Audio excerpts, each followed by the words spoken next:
Hello everyone, how are you doing? This is MT Tech here with another quick tutorial. In today's tutorial, I'm going to show you guys how to resolve if you're coming up with an entry point not found error on your Windows computer. So this can definitely be a frustrating issue, and in today's tutorial, I'm going to show you guys how to hopefully resolve it without too much of a hassle. So first things first, you want to open up a web browser. Doesn't matter which one, but I'm going to open up Google Chrome for this tutorial.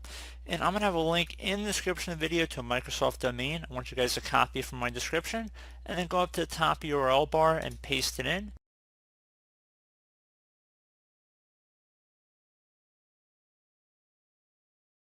Should be greeted to a page that says Visual C++ redistributable for Visual Studio. You want to go select the download button. Please note if you're running a 64-bit version of Windows, you want to select the first download, the 64-bit one. Otherwise, if you're running a 32-bit download, otherwise if you're running a 32-bit system, you want to select the x86 version and then select Next. It shouldn't take too long to download. The download is only about 13-14 megabytes, so it should only take a few seconds.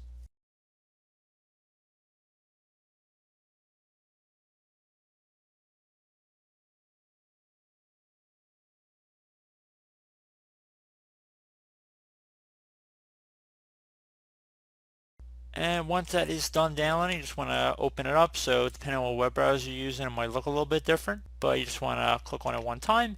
You're going to get an open file notice here. Do you want to run this file? Select Run.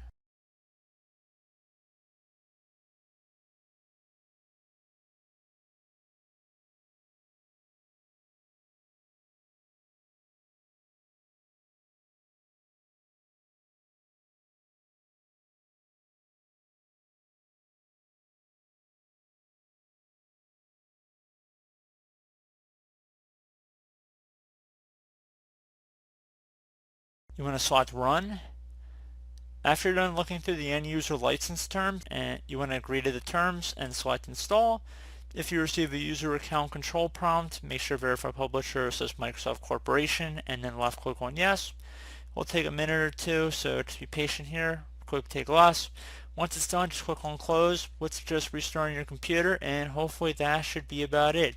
So I do hope this brief tutorial was able to help you guys out, and as always, thank you for watching, and I do look forward to catching you all in the next tutorial. Goodbye.